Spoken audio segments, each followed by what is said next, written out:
लहजे में, न जाने कौन सी दौलत है इनके लहजे में, ये बोलते हैं तो दुनिया खरीद लेते हैं। माननीय प्रधानमंत्री। नमस्कार जी। यूपी के मुख्यमंत्री श्रीमान योगी आदित्यनाथ जी, संसद में मेरे साथी, हमारे युवा मित्र भाई हरीश द्विवेदी जी, विभिन्न खेलों के खिलाड़ी, राज्य सरकार के मंत्रीगण, विधायकगण, अन्य सभी जनप्रतिनिधि, अन्य सभी वरिष्ठ महानुभाव और विशाल संख्या में मैं देख रहा हूं चारों तरफ नौजवान ही नौजवान है। मेरे प्यारे भाइयों और बहनों, ये हमारी बस्ती महर्षि वशिष्ठ की पावन धरती है। श्रम और साधना, तप और त्याग की धरती है। और एक खिलाड़ी के लिए उसका खेल भी एक साधना ही है, एक तपस्या है, और जिसमें वो अपने आप को तपाता रहता है। और सफल खिलाड़ी का फोकस भी बहुत सटीक होता है, और तब जाकर के एक के बाद एक नए नए पड़ाव पर विजयश्री प्राप्त करता हुआ वो आगे बढ़ता है, सिद्धि हासिल करती है। मुझे खुशी है कि बस्ती में हमारे संसद के साथी भाई हरीश द्विवेदी जी की मेहनत से इतने विशाल खेल महाकुंभ का आयोजन हो रहा है। भारत के खेलों में परंपरागत पारंगत स्थानीय खिलाड़ियों को ये खेल महाकुंभ नई उड़ान का अवसर देंगे। मुझे बताया गया है कि भारत के करीब करीब 200 सांसदों ने अपने यहां इसी तरह एमपी खेल स्पर्धा आयोजित की है, जिसमें हजारों युवाओं ने हिस्सा लिया है। मैं भी एक सांसद हूं, काशी का सांसद हूं, तो मेरे काशी के संसदीय क्षेत्र में भी ऐसा खेल स्पर्धाओं का सिलसिला चल पड़ा है। इसी तरह के खेल महाकुंभ अनेक स्थानों पर कराकर, एमपी खेल स्पर्धा कराकर सभी सांसद नई पीढ़ी का भविष्य गढ़ने का काम कर रहे हैं।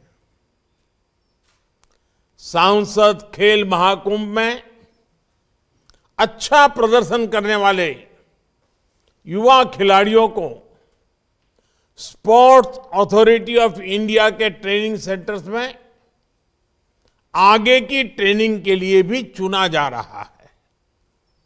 इससे देश की युवा शक्ति को बहुत लाभ होगा।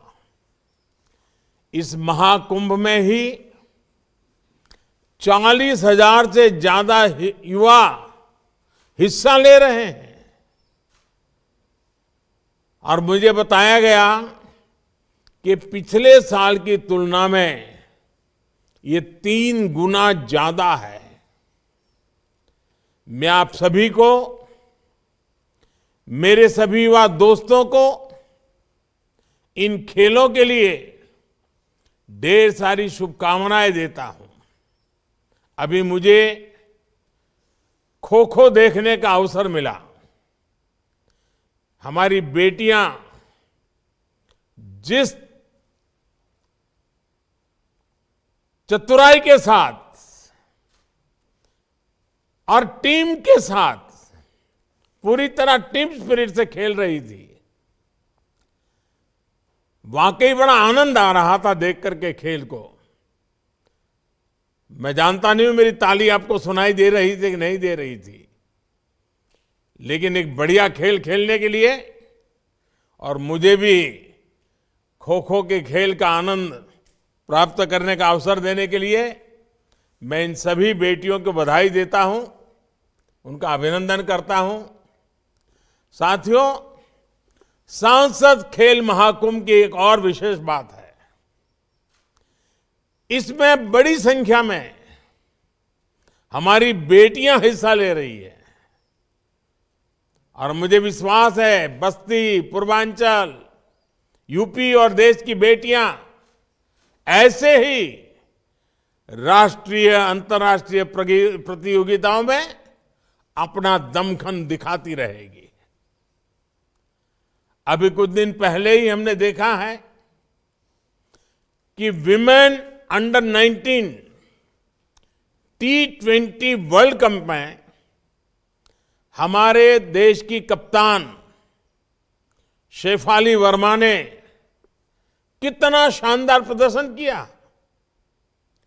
बेटी शेफाली ने लगातार 5 गेंदों में 5 चौके मारे और फिर ओवर की आखिरी गेंद पर छक्का मारकर एक ही ओवर में 26 रन बना दिए। ऐसे ही कितना सारा टैलेंट भारत के कोने कोने में है। स्पोर्ट्स टैलेंट को तराशने में इस तरह के सांसद खेल महाकुंभ की बड़ी भूमिका है। साथियों, एक वक्त था जब स्पोर्ट्स की गिनती एक्स्ट्रा करिकुलर एक्टिविटी में के तौर पर हुआ करती थी, यानी इसे पढ़ाई से अलग केवल टाइम पास का जरिया समझा जाता था। बच्चों को भी यही बताया और यही सिखाया। इससे पीढ़ी दर पीढ़ी एक मानसिकता समाज के अंदर घर कर गई कि स्पोर्ट्स उतना जरूरी नहीं है, वो जीवन और भविष्य का हिस्सा नहीं है। इस मानसिकता से देश का बहुत बड़ा नुकसान हुआ। कितने ही सामर्थ्यवान युवा, कितनी ही प्रतिभाएं मैदान से दूर रह गई। बीते 8-9 वर्षों में देश ने इस पुरानी सोच को पीछे छोड़कर स्पोर्ट्स के लिए एक बेहतर वातावरण बनाने का काम किया है। इसलिए अब ज्यादा बच्चे और हमारे नौजवान स्पोर्ट्स को कैरियर के विकल्प के तौर पर देखने लगे हैं। फिटनेस से लेकर हेल्थ तक, टीम बॉन्डिंग से लेकर तनाव मुक्ति के साधन तक, प्रोफेशनल सक्सेस से लेकर पर्सनल इंप्रूवमेंट तक स्पोर्ट्स के अलग अलग फायदे लोगों को नजर आने लगे हैं। और खुशी की बात यह है कि माता पिता भी अब स्पोर्ट्स को गंभीरता से ले रहे हैं। ये बदलाव हमारे समाज के लिए भी अच्छा है, स्पोर्ट्स के लिए भी अच्छा है। स्पोर्ट्स को अब एक सामाजिक प्रतिष्ठा मिलने लगी है और साथियों, लोगों की सोच में आए इस परिवर्तन का सीधा लाभ खेल के क्षेत्र में देश की उपलब्धियों पर दिख रहा है। आज भारत लगातार नए नए रिकॉर्ड बना रहा है।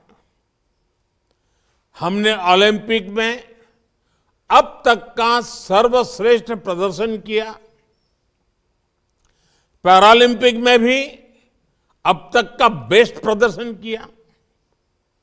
अलग अलग खेलों के टूर्नामेंट्स में भारत का प्रदर्शन अब चर्चा का विषय बन रहा है। और साथियों, मेरे नौजवान साथियों, ये तो अभी शुरुआत है। अभी हमें और लंबी यात्रा करनी है। हमें नए लक्ष्यों को हासिल करना है। हमें कई नए रिकॉर्ड बनाने हैं। साथियों, स्पोर्ट्स एक स्किल है और एक स्वभाव भी है। स्पोर्ट्स एक टैलेंट है और ये एक संकल्प भी है। खेल के विकास में ट्रेनिंग का अपना महत्व है और साथ ही ये भी आवश्यक है कि खेल की प्रतियोगिताएं, स्पोर्ट्स टूर्नामेंट्स लगातार चलते रहने चाहिए। इससे खिलाड़ियों को अपनी ट्रेनिंग को लगातार टेस्ट करने का मौका मिलता है। अलग अलग क्षेत्रों में अलग अलग स्तर पर होने वाली खेल प्रतियोगिताएं खिलाड़ियों की बहुत मदद करती है। इससे खिलाड़ियों को अपने सामर्थ्य के बारे में तो पता चलता ही है, वो अपनी खुद की टेक्निक भी डेवलप कर पाता है। खिलाड़ियों के कोचेज को भी पता चलता है कि उसके शिष्य में, जिसको उसने सिखाया है, अभी कौन सी कमियां रह गई हैं, कहां सुधार की जरूरत है, कहां सामने वाला खिलाड़ी उस पर भारी पड़ रहा है। इसलिए ही संसद महाकुंभ से लेकर राष्ट्रीय खेलों तक खिलाड़ियों को ज्यादा से ज्यादा मौके दिए जा रहे हैं। इसलिए ही आज देश में ज्यादा से ज्यादा यूथ गेम्स हो रहे हैं, यूनिवर्सिटी गेम्स हो रहे हैं, विंटर गेम्स हो रहे हैं। इन गेम्स में हर साल हजारों खिलाड़ी हिस्सा ले रहे हैं।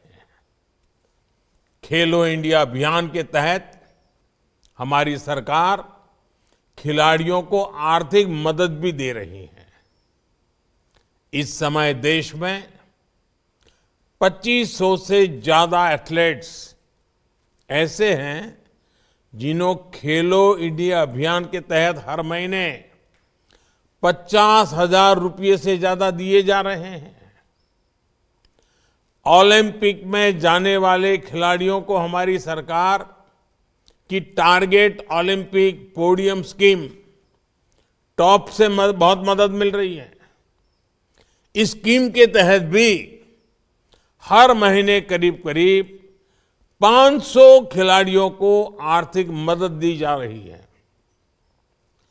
अंतर्राष्ट्रीय स्तर के कुछ खिलाड़ियों की जरूरत को देखते हुए सरकार ने उन्हें 2.5 करोड़ रुपए से लेकर 7 करोड़ रुपए तक की मदद की है।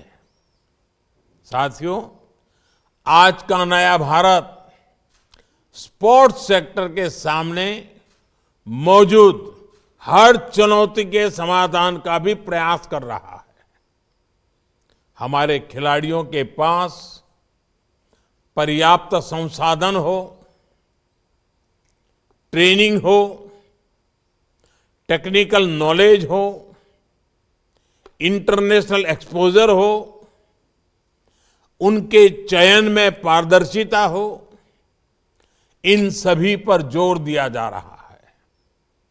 आज बस्ती और ऐसे ही दूसरे जिलों में खेलों से जुड़े इंफ्रास्ट्रक्चर तैयार किए जा रहे हैं।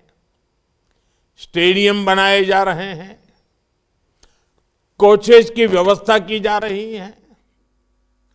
देश भर में 1000 से ज्यादा खेलो इंडिया डिस्ट्रिक्ट सेंटर्स भी बनाए जा रहे हैं। मुझे खुशी है कि इनमें से 750 से ज्यादा सेंटर्स बनकर तैयार भी हो चुके हैं। देश भर के सभी प्ले फील्ड्स की जियो टैगिंग भी की जा रही है ताकि खिलाड़ियों को ट्रेनिंग मिलने में परेशानी ना हो। सरकार ने नॉर्थ ईस्ट के युवाओं के लिए मणिपुर में स्पोर्ट्स यूनिवर्सिटी का निर्माण किया है और यूपी के मेरठ में भी स्पोर्ट्स यूनिवर्सिटी का भी निर्माण किया जा रहा है। और मुझे बताया गया है कि यूपी में अनेकों नए स्टेडियम तैयार हो चुके हैं। खेलों को बढ़ावा देने के लिए यूपी के अनेक जिलों में स्पोर्ट्स हॉस्टल भी चलाए जा रहे हैं। राष्ट्रीय स्तर की सुविधाएं अब स्थानीय स्तर पर पहुंचाने का भी प्रयास है। यानी आपके पास, मेरे नौजवान साथियों, आपके पास अपार अवसर है। अब आपको जीत का झंडा लहराना है, देश का नाम रोशन करना है। साथियों, हर खिलाड़ी जानता है कि उसके लिए फिट रहना कितना जरूरी है और उसमें फिट इंडिया मूवमेंट की अपनी भूमिका रही है। फिटनेस पर ध्यान देने के लिए आप सभी एक और काम जरूर करें। अपने जीवन में योग को शामिल करें। योग से आपका शरीर भी स्वस्थ रहेगा और आपका मन भी जागृत रहेगा। इसका लाभ आपको आपके खेल में भी मिलेगा। इसी तरह हर खिलाड़ी के लिए पौष्टिक भोजन भी उतना ही जरूरी होता है। इसमें हमारे जो मिलेट्स हैं, हमारा मोटा अनाज जो कहते हैं, मोटे अनाज की बात जो करते हैं, आमतौर पर हमारे यहां गांवों में हर घर में खाया जाता है। ये मिलेट्स की भोजन में बहुत बड़ी भूमिका हो सकती है। आपको पता है कि भारत के कहने पर साल 2023 को इंटरनेशनल ईयर ऑफ मिलेट्स घोषित किया गया है। अपनी डाइट चार्ट में आप मिलेट्स को शामिल करेंगे तो ये भी आपको बेहतर स्वास्थ्य में मदद करेगा। साथियों, मुझे भरोसा है हमारे सभी युवा खेलों से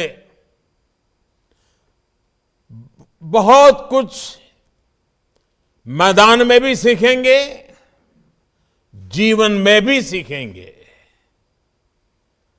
और आपकी ये ऊर्जा खेल के मैदान से विस्तार होती होती देश की ऊर्जा बन जाएगी।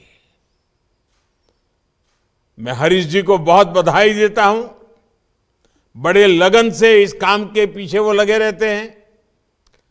इस कार्यक्रम के लिए पिछली पार्लियामेंट में आकर के मेरे से निमंत्रण दे गए थे, तो उनका ये जो बस्ती के जवानों के लिए, नौजवानों के लिए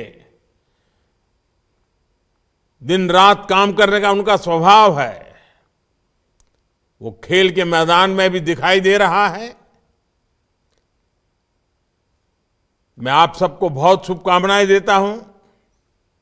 बहुत बहुत धन्यवाद।